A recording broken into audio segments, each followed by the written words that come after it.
to questions without notice.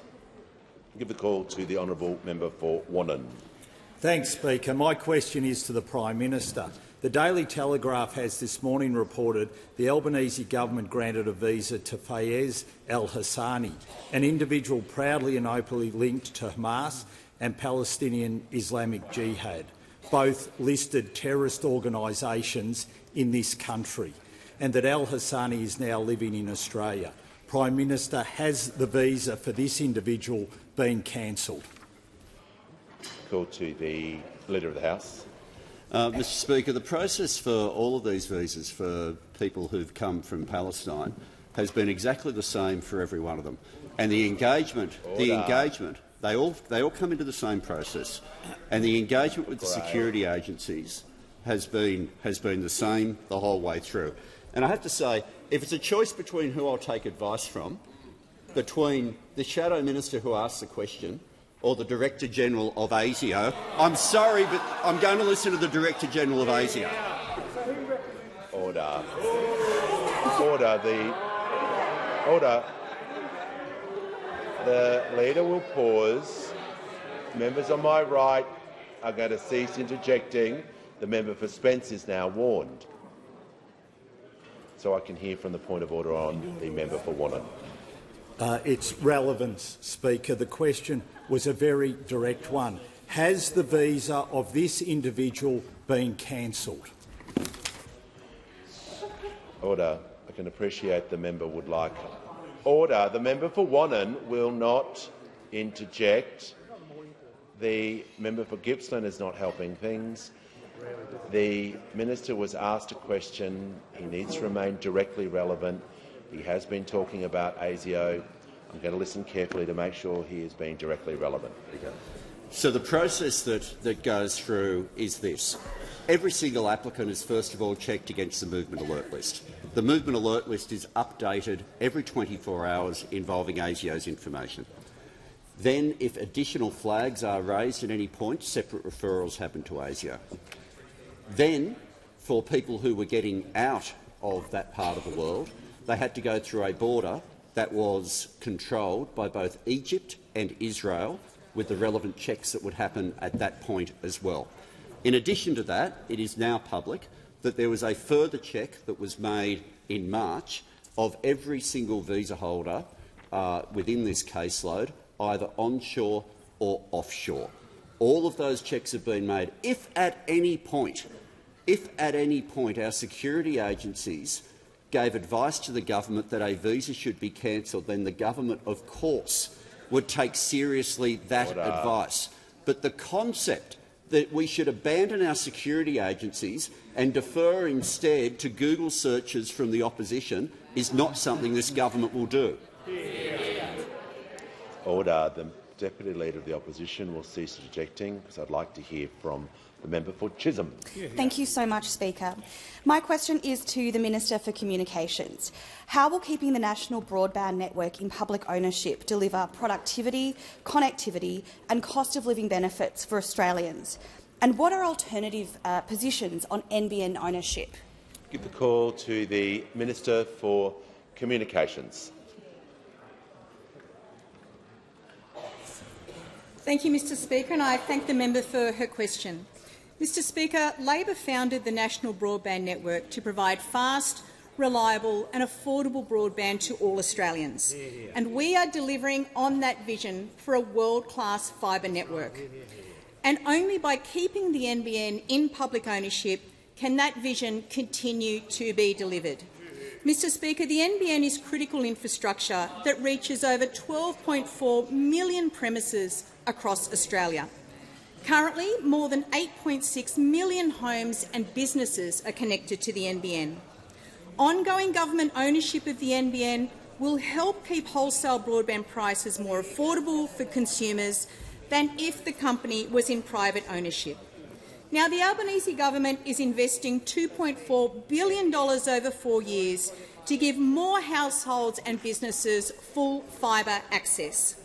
More than 70,000 kilometres of new fibre has been rolled out, and over 2,300 fixed wireless towers have been upgraded.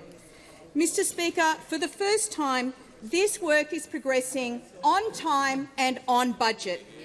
Fibre speeds can deliver speeds 18 times faster than the average copper connection and is less likely to drop out. And from next year, Mr Speaker, the NBN will be boosting download speeds by up to 5 times current speeds at no extra wholesale cost. Mr Speaker, the productivity and efficiency gains are significant. Research commissioned by NBN shows that Australians save more than 100 hours and $2,580 per year in avoided travel time and costs in working from home and undertaking tasks online. And Mr Speaker, we know the Coalition wants to sell the NBN just like they sold Telstra. In fact, the former minister declared in 2020 the NBN was built and fully operational. Mission accomplished, he declared, despite the fact that there were still millions of Australians in the fixed-line footprint stranded on deteriorating Coalition copper. They took the first step in the NBN sale process. And this was a legacy of their ill-founded copper experiment. It blew out the cost of the NBN from $29 billion to $41 billion, then $49 billion, then $57 billion. And we know the Liberals have formed, selling off assets and leaving ordinary Australians with higher prices and poorer services, and the Nationals too weak to stand up to them. Order. There was far too much noise while that the member for Hume. There was far too much noise while that minister was on her feet. That wall of noise is completely disrespectful. Everyone on the front bench, member for Barker, member for O'Connor, just completely yelling is unparliamentary, but it's also disrespectful, particularly when a female minister is on her feet. Order. No. Order. Order. The member for Barker will leave the chamber under 94A.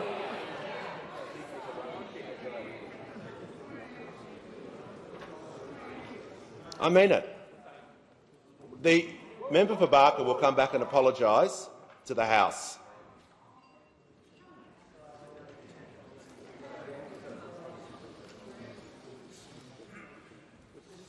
I apologise.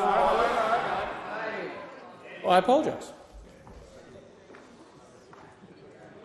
Members on my right will cease interjecting. We'll hear from the member for Wannon. Thanks, Speaker. My question is to the Prime Minister. The Albanese government granted a visa to Fayez al-Hassani, an individually openly linked to terrorist organisations Hamas and Palestinian Islamic Jihad. In 2019, al-Hassani reportedly hosted a summit of terror organisation leaders, which he opened by stating they must, quote, I quote, confront the occupation by all possible means. Prime Minister, has the visa of this individual been cancelled? Call to the Leader of the House. Thanks, Mr Speaker. The question's not different to the last one, and the answer's not different to the last one either. If at any point we receive advice from our security agencies that a visa should be cancelled, that is what will happen. That is what will happen. But this concept that shadow ministers should be the proxies for our security agencies is just a bizarre way to operate. Our security agencies work through the evidence that they have. They never stop collecting information, even after people are here. They never stop collecting information, and this government stands with full confidence in our security agencies. I'm not sure what the position of the opposition is on that. Talk to the honourable member for Bennelong.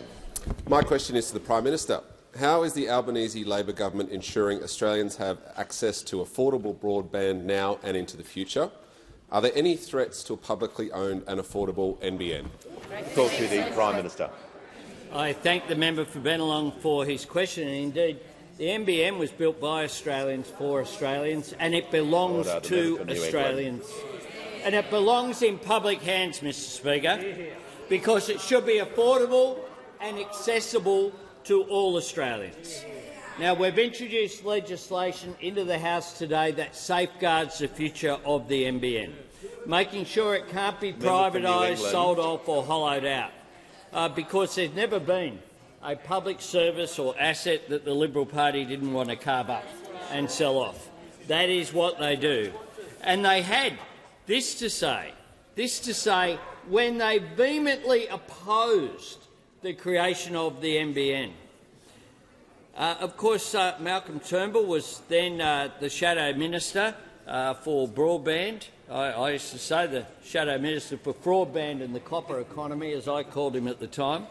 And he said there is probably no Gillard government policy more inexcusably or needlessly reckless than the construction of the national broadband network.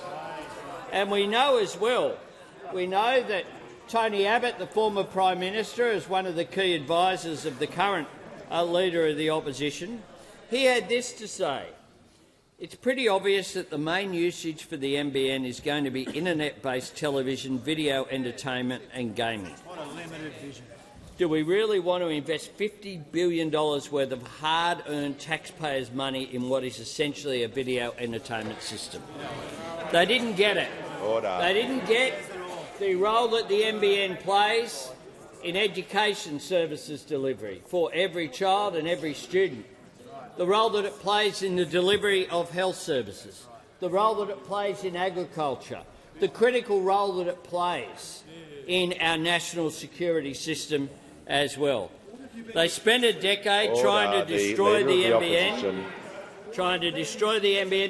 They introduced 60,000 kilometres of copper to roll out an inferior network, replacing fibre with copper that was redundant before it was even finished. And the cost went up from $29 billion to $57 billion. Out of date before it was operational.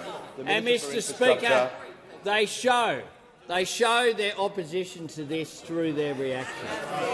They show their hatred of a system that they opposed from the beginning, that they undermined when they were in government, and that they don't understand as well that this is a part of creating equity for every Australian. Before I call the honourable member for the next question, I'd like to do some acknowledgements. I'm pleased to inform the House that present in the gallery today is the Honourable Greg Piper MP, Speaker of the New South Wales Legislative Assembly, and Ms Helen Minikin, the Clerk of the Legislative Assembly. I'm also pleased to inform the House that present in the gallery today is the Honourable Peter Gutwein, the former Premier of Tasmania. Mr Gutwein arrived in Canberra today after walking 330 kilometres to raise awareness of the importance of multicultural Australia, with the Walker symbol that, when it comes to diversity and inclusion, every step forward together makes us better. And also in the gallery today are representatives from Headspace, who are in Parliament House today to celebrate Headspace Day 2024, to remind young people and their families that they are not alone, and also members from the Work Exposure in Government, or WEX program. They are in Canberra visiting departments and agencies to learn about careers in the Australian public service. Welcome to you all. And on indulgence, the Prime Minister. Speaker, on indulgence, this morning I had the privilege of meeting with the former Premier of Tasmania, Peter Gutwein. He's on a mission, walking to celebrate the role that migrants have played in Australians' story up to now, but also in Australia's future.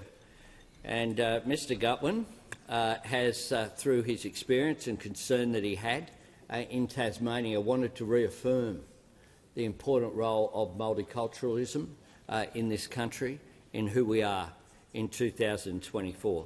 He spoke to me today about the extraordinary contribution that people, particularly from the subcontinent, are making in the delivery of health services in Tasmania, but we spoke about the range of services and the role that migrants are playing essentially in agriculture, in the great story that is modern Australia. and I certainly reaffirm my government's commitment to social inclusion, commitment to support for multiculturalism and for cohesion as well. It's one of the reasons why I've appointed Peter Khalil as the Special Envoy on Social Inclusion, because we can't take it for granted. And I congratulate Mr Gutwein on his leadership in undertaking this big journey. And his journey, his walk, is similar to the walk that Australia has taken towards this modern, vibrant, dynamic, multicultural society that we are. We can't take it for granted. We need to cherish it and we need to nurture it. And I thank Mr Gutwein for his contribution post-parliamentary life, his ongoing contribution to public life. Well done. And on indulgence, the Leader of the Opposition. Mr Speaker. Well, I join the Prime Minister and endorse his fine words and welcome Peter Gutwein to the Parliament, and I look forward to catching up with him later today. As the Prime Minister points out, it's an incredibly important objective he has in his heart, and the way in which he's been able to embrace people from across Australian communities, from Tasmania to Canberra, is a great credit to him. The message that he spreads and that he seeks to be adopted by all Australians is one that is incredibly important for the fabric of our country today and into the future as well. And Peter, thank you so much for the sacrifice, for the awareness that you create, and we welcome you as a most honoured guest here today. The call to the honourable member for Curtin. This is a question for the Minister for Home Affairs. To respond to the housing crisis, we need more construction workers and tradies to build more homes. But the building industry recruited only half of the additional workers it needed in the first half of this year. The government has proposed a fast-track specialist skills pathway for skilled migrants. Given this housing crisis, why have you specifically excluded construction workers? Give the call to the Leader of the House. Thanks very much. Thanks very much, Speaker, and I thank the member for Curtin for the question. In terms of the different priorities that we have in managing the migration program, the principle should always be that our migration program, particularly the skills stream, needs to be tailored to the needs of the nation. And there is a very clear need of the nation at the moment with respect to the building of houses. I'm alarmed when I hear some of the comments that come from those opposite, where they seem to be willing to cut the numbers, including cutting numbers of people who would in fact be involved in building houses, as somehow trying to help deal with a challenge in having enough houses. But now the legislation that's before the Parliament creates a number of different priority pathways.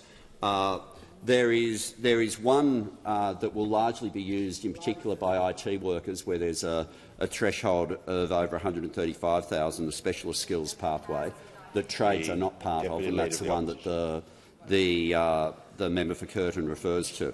The core skills pathway, though, does include trades if they are listed on the core skills occupation list, and I'll be making decisions on the core skills occupation list soon. The draft list that was put out, which I can refer to because that was put out as draft list and is public, did include the various occupations: electricians, carpenters and joiners, plumbers, roof tilers. Making sure that we have enough people to be able to build homes is a critical role of the immigration system. And the member for Curtin is right when the member for Curtin says we haven't been able to get the number of people who industry want to be able to get at the moment. That's true. It's also true that last year the number of skilled construction workers who were granted visas was 10,000, and that was the highest number in a decade. So in terms of the government trying to turn the system around to respond to the crisis in making sure that we've got enough workers in construction, that is being done. I do have, and I've had both the member for Curtin raise with me and other members of the crossbench as well raise with me this exact issue, that for all the skills priority, there is a big public interest right now in making sure that we do get people we need to build the houses that we need, and the government agrees with that, and the core skills pathway should be able to deliver that.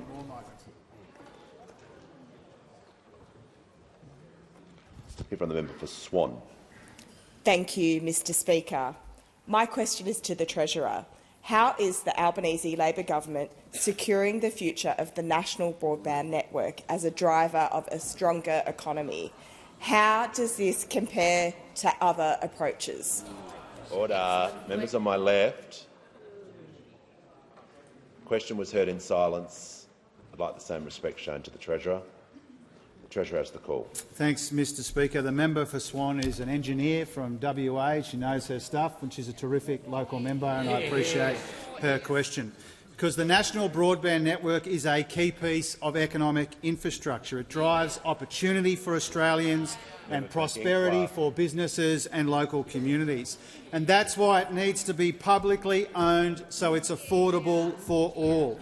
Because high-speed and affordable broadband transforms every part of our economy. It enables revolutions in e-commerce, telehealth, education and training, remote collaboration and government services. Now, the Liberals should understand this, but they don't. It also has vast potential connecting our regions, which suffered under the glacial Howard-era internet speeds for too long. And the Nationals should understand this, but they don't. Now, the Coalition's NBN, Mr Speaker, was half as good for twice the cost. Their waste and mismanagement saw the NBN blow out by $29 billion. And here I want to pay tribute to the Communications Minister for her hard work getting the NBN back on track with the support of this Prime Minister and his government. In our first budget, we invested $2.4 billion in the NBN to give 1.5 million more homes and businesses access to the full fibre network, including over 660,000 in regional communities. And one of the things we're really proud of, Mr Speaker, is we're reducing the digital divide through our school student broadband initiative, which helps up to 30,000 families who didn't have internet access get free broadband, saving them $1,000 a year when they really need it. Now, because of all of our efforts, more than 10 million premises will have access to fast, full fibre by the end of next year. Now, this is how we help make our economy more productive and more dynamic. It's how we make our people and businesses and communities beneficiaries, not victims, of all of the churn and change we see in our economy. Not by making them work longer for less, but by investing in technology and human capital, adapting and adopting that technology. Now, this is not optional. This is essential. This investment is not optional, it's essential. And that side, Mr Speaker, has never understood this. They've never understood the NBN and what it means for our economy. They squandered billions of dollars and they made a total mess of its management, and we are turning it around. This Albanese government and this minister and her colleagues, we are making sure that the NBN is publicly owned and affordable for all, because this helps make our communities and our economy stronger as a consequence. Give the call to the honourable member for Barara. Thank you, Mr Speaker. My question is to the Prime Minister. Have any of the tourist visas granted to those coming from the terrorist-controlled Gaza war zone since October 7, 2023 been cancelled? Order. Give the call to the Leader of the House. Thanks, Mr Speaker. I'll deal with the question in two parts. First, specifically with reference to the issue of visa cancellations, but secondly, with the concept of visas coming from war zones. First of all, with respect to cancellations, the situation is the same as when I last advised the Parliament, which is that some cancellations have occurred and they have all occurred offshore. But that does not change the fact that the security agencies never stop collecting information, as has happened no matter who is in government. And we continue to conduct various checks on people who have visas, whether they are onshore or offshore. But specific to the question, the cancellations so far have been offshore. On the issue which is raised in the preface to the question, that's been raised a number of times in this House, is about the use of visitor visas for people coming from war zones. And because when the Syrians who came on humanitarian visas were separately interviewed, there's been a presumption that they were the only people who came from the war zone during that time. It's to be remembered that during the period those opposite were in office, and for a large part of that the Leader of the Opposition, the Minister in charge of these programs, Afghanistan, large parts of it controlled by the Taliban. Did they put a ban on visitor visas from Afghanistan? No. 1,991 visitor visas granted from Afghanistan during that period. From Iraq, during the period, from Iraq and Syria during the period that Islamic State controlled large parts of Iraq and Syria, did they put a ban on visitor visas from the region? No. 4,994 visitor visas from Iraq, 1,505 visitor visas from Syria. And similarly, during the entire period where the Gaza Strip was controlled by Hamas, 864 visitor visas from the Palestinian territories. Will pause. Has completed his answer. Give the call to the honourable member for Bendigo. Thank you, Speaker. My question is to the Minister for Infrastructure, Transport, Regional Development and Local Government. How will keeping public ownership of the national broadband network benefit regional Australians, and what are the threats to this? Give a call to the Minister for Infrastructure, Transport, Regional Development and Local Government. Thanks very much, Speaker. And can I thank the member for Bendigo for the question. She and I, as proud regional members of this place, know how important the NBN is for our regions. In fact, when we were in government, we deliberately started the rollout of fibre to the home in the regions. Tasmania, all of the regional areas of Tasmania, Ballarat started first, Bendigo as well, regional Australia benefiting, and it was a game changer and remains a game changer for our regions. New businesses started in our communities. We saw people for the first time being able to access the internet and speeds that allowed them to actually be able to study online. It was a game changer for the regions, and it remains so today. The National Broadband Network is a critical piece of infrastructure, and it is absolutely vital to ensuring that communities remain connected, our kids can learn, and our businesses in regional Australia can continue to deliver and sell their goods and services to the rest of the world. We know that high-speed broadband is essential to modern life and allows Australians to work remotely, run their businesses more productively and to enjoy leisure with their families. That is why Labor has delivered the NBN, and it is Labor that is committed to ensuring that it remains in public hands, and that is important for affordability for the NBN, particularly in our regions. Because if we want to make sure it remains affordable and accessible to all, having it in public hands is the only way to ensure that. Right now, more than 8.6 million homes and businesses are connected to the NBN, including many in our regions. It's a great equaliser, ensuring those living in our regions have the same access to affordable, high-speed broadband that those living in our cities often take for granted. The bill introduced today by the Minister for Communications will make this commitment law, removes existing legislative conditions which would allow for the privatisation of the NBN, keeping it in public hands. We know, frankly, if the coalition had its way, the NBN would be privatised, putting at risk affordable, high-speed broadband for families and businesses in regional Australia. And those opposite have form when it comes to this privatisation. The Minister will pause. When in government, the Minister will pause. The Manager of Opposition Business gets a lot of latitude because of the position he holds, but just simply yelling non-stop while the Minister's on her feet is unparliamentary, and I'll say again is disrespectful. So just to assist the House, so I can hear the answer, so all members can hear, we're just going to cease the interjections from the Manager of Opposition Business for the remainder of this answer. Thank you, Mr Speaker. Of course, when in government, they rushed to declare the NBN was complete so that they could flog it off. They supported significant price rises across the NBN products to fatten it up income streams in preparation for sale. And I was here when you privatised Telstra, and I remember we had Kay Hull here just yesterday. I remember arguing with her in the corridors there, saying, why on earth did the National Party vote for the privatisation of Telstra? And we know what that has meant for trying to get services into the regions and what that has meant in terms of affordable pricing of telecommunications. You have form on privatisation. You've sold the regions out when it came to Telstra, and you'll do it again. Just remind the minister to direct her remarks through the chair and not to use the term you. Call to the honourable member for Wannon. Thanks, Speaker. My question is to the Prime Minister.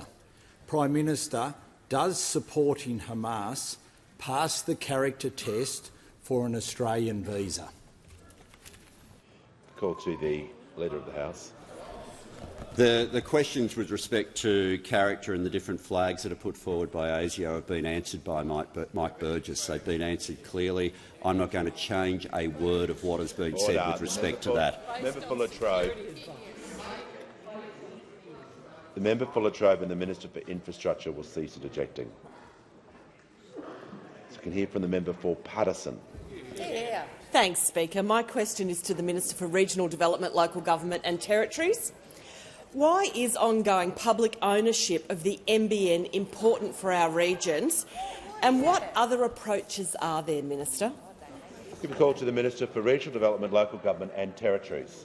Thank you, Mr Speaker. I want to thank the member for Paterson for the question, because she knows the value of affordable, high-speed access to NBN in our regions. Regional communities just like mine and just like hers rely on the NBN to access healthcare, to access education, for our businesses and to remain connected to each other. It was a Labor government that established the NBN because there was a digital transformation happening across the world and we didn't want Australians to be left behind. In this term of government, we've invested $2.4 billion to expand full fibre NBN access to 1.5 million homes across the nation, and that includes 660,000 across our regions. And we're building on that investment through the bill introduced today, which will ensure that the NBN is owned by those across Australia. We know in 2024 connectivity is not a nice-to-have, it's an absolute necessity, particularly for those people in our regions, and that is why only an Albanese Labor government will ensure the NBN stays in government hands. Keeping it in government hands means we can retain oversight on pricing, on infrastructure investment and on service quality for all consumers. I know firsthand as a regional small business owner that reliable and affordable broadband impacts our bottom line. Without reliable connectivity to high-speed broadband, our business stops. We lose control of invoicing, of inventory, of payroll and of remote staff access. And, Mr Speaker, let me tell you, when the wreckers opposite came to power in 2013 and started ripping fibre out of the ground, they created a digital divide. And that is not an analogy. It is literally a real-world example that happened 15 minutes over the border in my electorate in Jerrabombra, where half the suburb had access to full fibre, first-rate, high-speed internet, while the other half had to suffer through the ridiculous coalition copper dropout system for over a decade. It took a Labor government to provide high-speed connectivity to the rest of the suburb. And earlier this term, the Minister for Communications and I stood with the Jerrabombra community to celebrate their final full connection to fibre broadband. Those opposite go into our regions making promises on what they'll deliver, but what they've delivered is a privatised Telstra, a second-rate NBN, which has left our regions behind. Like they sold Telstra, they'll sell the NBN, and if they were given half a chance, they'd sell your grandma's couch, except they'd have to do the work of lifting it, so that might be a bit too hard. Mr Speaker, Labor governments build things. We created the NBN, we created Medicare and we created the NDIS, and we'll keep it in government hands. Hear from the member for Wannon. My question is to the Prime Minister. The Albanese government granted a visa to Fayez El-Hassani, an individually openly linked to a listed terrorist organisation, Hamas, and to listed terrorist organisation Palestinian Islamic Jihad.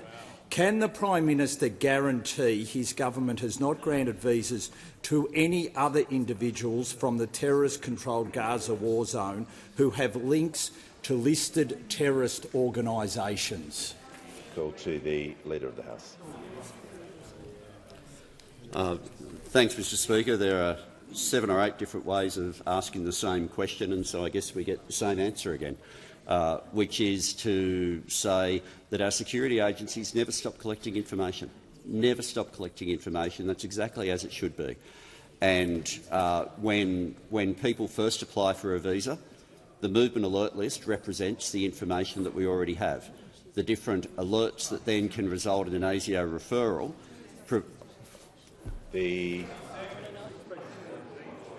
Member for Wannan's the Leader's completed his answer.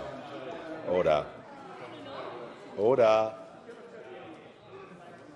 Order. When the House comes to order, we'll hear from the member for Lyons. Thank you, Speaker. My question is to the Minister for Education. What is the Albanese Labor government doing to support students and build a better and fairer education system? Call to the Minister for Education. Thanks very much, Mr Speaker, and can I thank my friend, the legendary member for Lyons, for his question. Mr Speaker, we're wiping $3 billion of student debt for more than 3 million Australians, and the legislation to do that is in the House right now and will be debated this afternoon. The big hike in student debt that happened last year hit a lot of Australians hard, in particular a lot of young Australians. They made their voice heard, and we have heard it. That's why I asked the University Accord team to look at this last year. They recommended that we change the current system and set indexation of student debt at either inflation or wages, whatever is the lowest. The legislation that's in the House does that, and it goes further than that. It backdates this to June last year, and that means that it will wipe out what happened last year and make sure that it never happens again. And this will happen once the bill is passed by this parliament. After that happens, the ATO will automatically apply this to your student loan. It means for someone with a student debt of, say, $26,000, their debt will be cut by about $1,200. For someone with a HECS debt of, say, $45,000, their debt will be cut by about $2,000. It's an important reform to make HECS fairer. It's just one of the things that we're doing to make our education system better and fairer. We're also introducing for the first time paid prac for teaching and nursing and midwifery and social work students to provide them with a bit of cost of living support while they do the practical part of their degree. We're also massively expanding those free university-ready courses that help young Australians get the skills they need to take on a uni degree. And we're introducing an independent national student ombudsman to give university students a stronger voice when the worst happens and make sure that their universities are accountable. All of this is in the parliament right now too. Also in the parliament is legislation to deliver a 15% pay rise to our early educators, people who do some of the most important work in this country. And tomorrow I will introduce legislation to increase funding for our public schools and to tie that funding to real practical reform to turn around the drop in the number of students finishing high school. For about 10 years, the Liberal Party neglected education. Worse than that, they ripped the guts out of it. This is about fixing that. That's what these reforms are all about. Before I call the honourable member for Fowler, I'm pleased to advise leaders from the BAPS community from Cranbourne are here as guests of the member for Holt. I give the call to the honourable member for Fowler. Thank you, Speaker. My question is to the Prime Minister. In my door knocking in the past 6 months, my community of Fowler have told me that they have seen unprecedented increases in their energy bills under your Labor government. What will your government do to reform the electricity market and provide meaningful and real relief for households and businesses who are hurting? instead of offering small temporary handouts, which we all know are short-term solutions? Call to the Prime Minister. I thank the member for Fowler for her question, and I note that she would have been door-knocking for the local government elections that were held, and I congratulate her on her election to Fairfield Council in the elections that were held in September. The member for Moncrieff. The member for Moncrieff does not need to interject while the Prime Minister is congratulating a member. The Prime Minister has the call. And I indeed was also in her electorate last Friday with my friend Tu Lee there in Cabramatta, walking through, talking to constituents in her electorate. And I must say it was a very warm welcome that I received in that wonderful multicultural community that she represents in this place. The issue of energy relief and the recent figures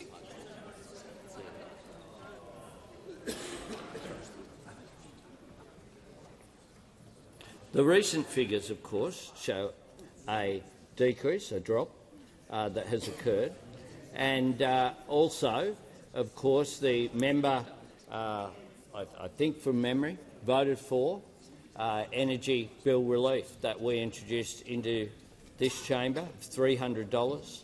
In addition to that, you've had the New South Wales government under the former coalition, unlike this coalition here, actually supported energy bill relief. They also supported the action that we took, unprecedented, to put a cap on gas and coal prices, because we understood that because of those global factors there was a need for intervention. Now that was something that was opposed by those opposites, but supported overwhelmingly by the crossbench in both this House and in the Senate. We'll continue to address cost of living relief, whether it be energy, whether it be the medicine price relief that her constituents would have benefited from, the cheaper childcare that they would have benefited from, the fee-free TAFE that they would have been benefited from as well. And I look forward to visiting the electorate of Fowler regularly over coming months, where no doubt I will talk with her constituents about the needs that they have in that important part of south-west Sydney. The call down member for Bean. Speaker, my question is to the Minister for Cyber Security. How will the Albanese Labor government's cyber security reforms help keep Australians safe? The call to the Leader of the House. Thanks very much, Mr Speaker, and I thank the member for Bean for the question. This afternoon I'll be introducing a package of cyber security legislation, and I want to pay tribute to the member for Housing, who is involved in a whole lot of the development of what will be introduced to the House later today. There are a number of measures in there, but I just want to focus on a few of them. One about smart devices, one about ransomware and one about limited use. With respect to smart devices, one of the things that many of us will have in our own homes as well is a series of devices in our home connected to the internet which, if hacked, provide access into our homes. Some of us will have smart speakers. Some of us, for example, will have robotic vacuum cleaners. Many would have seen the story that was published on ABC Online during the week of one of the robotic vacuum cleaners capable of being hacked and effectively providing a video coverage inside somebody's home. At the moment, we have no way as a government to be able to provide minimum standards that provide consumer protection and also provide protection nationally, really, in terms of cyber security if any of these items are hacked. Sometimes the hacking of one item can actually provide a gateway through to everything else within a household. Some items, for example, are still sold where the default password is the word password, which if somebody doesn't bother to get into it and then change it, creates an obvious problem in terms of the security of everything that might be connected to the internet in that house. So the legislation today will allow the government for the first time to be able to provide minimum standards that will provide that protection that the nation needs in terms of cyber security, but also realistically the same sort of protection delivers for households in terms of their own privacy. For ransomware, there's a couple of ways that ransomware attacks occur. Sometimes it's the theft of information and a threat to publish it and sell it on the dark web. On other occasions, it's where a ransom attack in fact gets hold of a system and locks it down. In either situation, the government's advice is always against the payment of ransomware attacks, but we would now at least have, where people decide that they will pay the ransom, a mandatory reporting process so that the government is better able to monitor and get on top of where those attacks are coming from. And the limited use provisions are about when a business has an attack, making sure that the business is confident that when they provide information to the government that we might seek to help them with the cyber attack, that those businesses don't think the government's then going to use that information for a series of other purposes. The bill, of course, because of its national security nature, will go to the Intelligence Committee. There have been briefings that have happened in advance with the opposition as well, and it's one of those examples of cyber security which is very much in the national interest. Call to the member for Wannon. My question is to the Prime Minister. Can the Prime Minister guarantee his government has not granted a visa to any individual from the terrorist-controlled Gaza war zone who has links to a listed terrorist organisation? Call to the Leader of the House. Thanks, Mr Speaker. I said earlier in terms of terrorist organisations that I didn't want to add to the words of Mike Burgess or vary them. I've got the quote, so I'll read it directly. If you think terrorism is okay, if you think the destruction of the State of Israel is okay, if you think Hamas and what they did on the 7th of October is okay, I can tell you that is not okay, and from an ASIO security assessment point of view, you will not pass muster. That is the test. That is the security test that's provided. Now, the member says what guarantee can be provided. Says what guarantee can be provided. And I'll tell you, the guarantee is the guarantee of our security agencies being responsible and a government that has confidence in them, which I might say is the same guarantee the Leader of the Opposition would have provided with respect to 1,991 people coming from Taliban-controlled Afghanistan. It's the same guarantee. The Leader will pause. The member for Wannon on a point of order. Thanks, Speaker. Relevance. How can this individual be here then, given that advice from...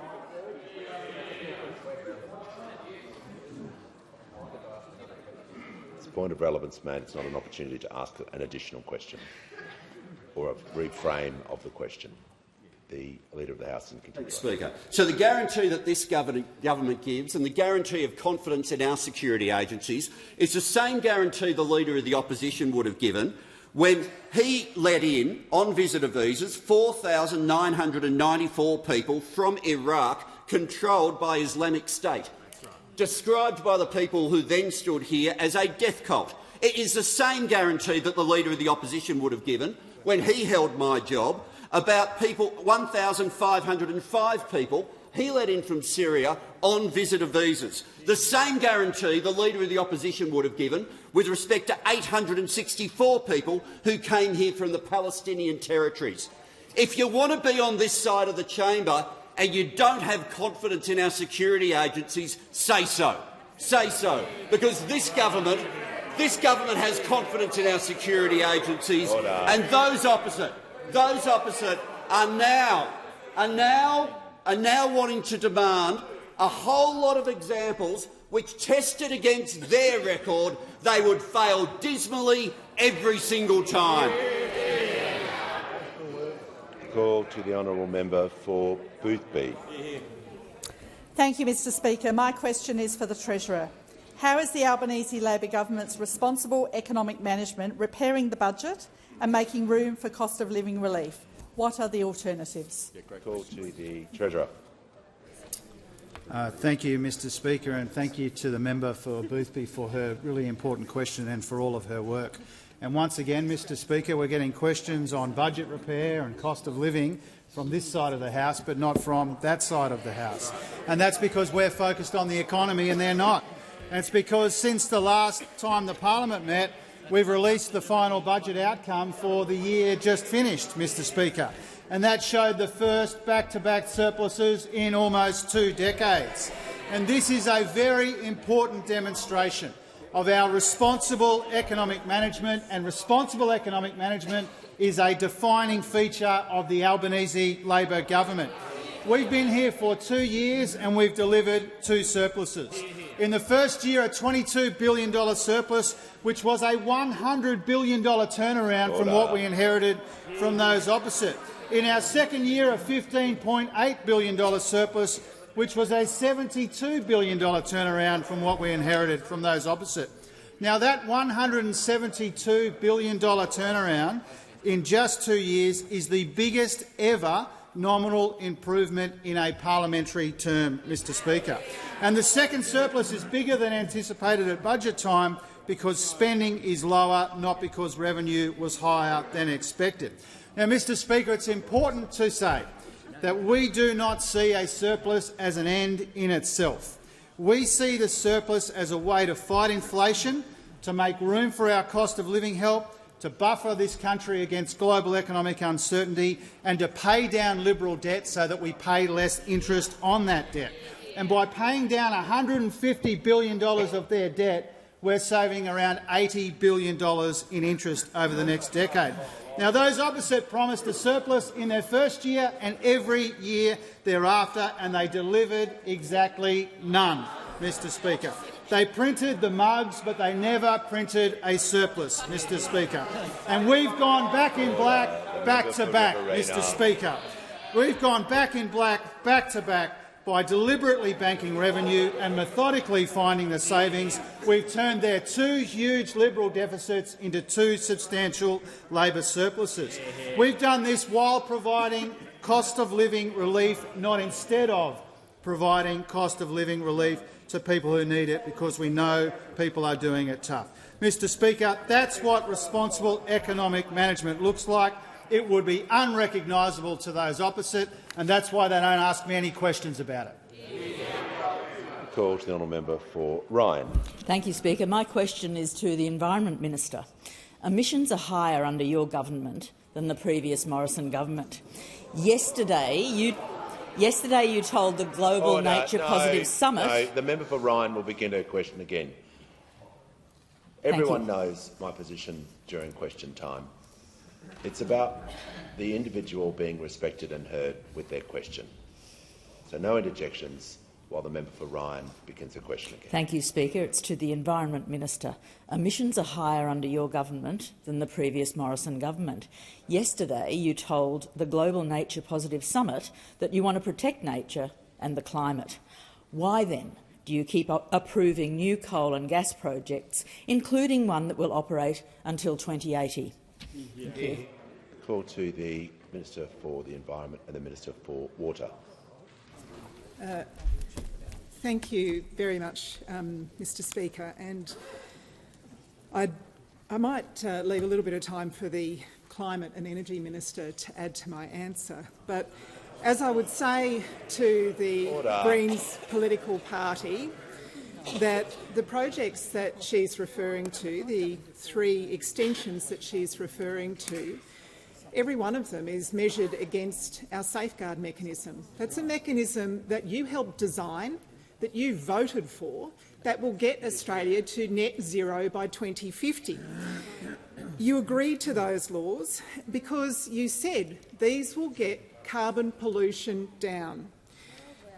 I know that the Greens are a bit embarrassed about their history in this area because, of course, last time we were in government, they voted with the Liberals and Nationals to block action on carbon pollution reduction, and because of that, 80 million extra tonnes of carbon pollution was admitted into our atmosphere.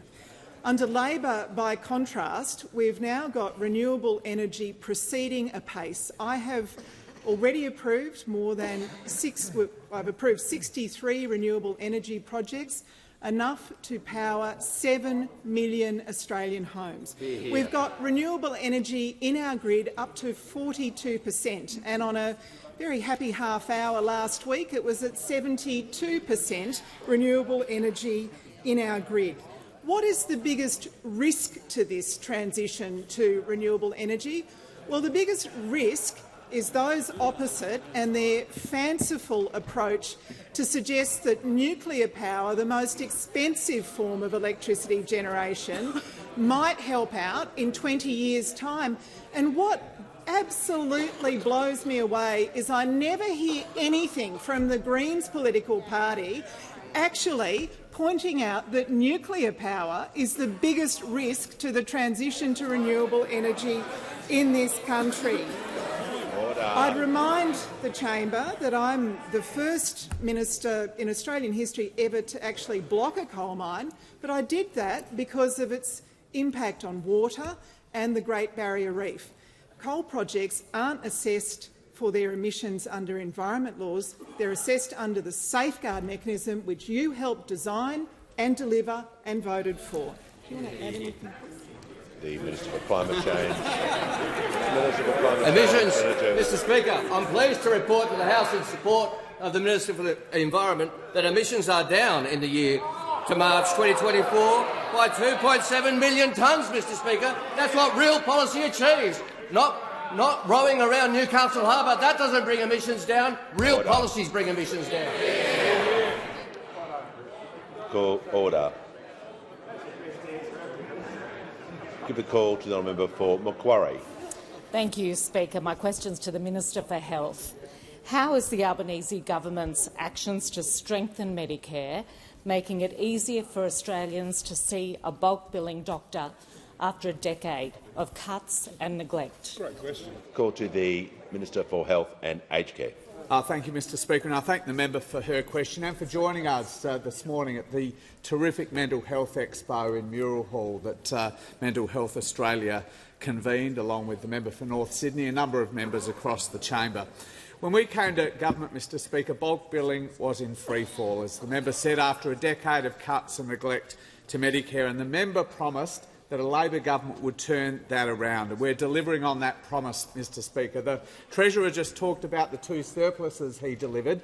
At the same time, he delivered the two biggest increases to the Medicare rebate in 30 years, Mr Speaker, in two budgets, increasing the Medicare rebate by more than those opposite managed in 9 budgets, Mr Speaker. And we tripled the bulk billing incentive for visits to the GP. Not only has that stopped the slide in bulk billing that we inherited from those opposite, Mr Speaker, it's also seen a rebound in bulk billing in every single state and territory.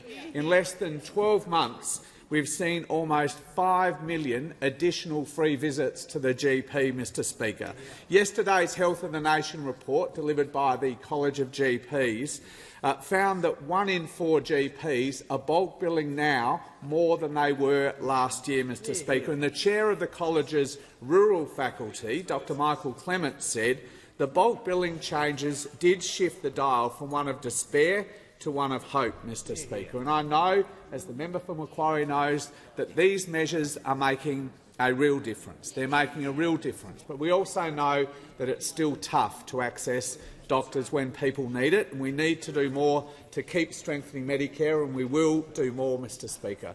But I'm also aware that I'm not the only member of this House who's been out and about recently talking about bulk billing, Mr Speaker. I also noticed that the Leader of the Opposition in the seat of Lindsay recently was trumpeting his proud record as a health minister.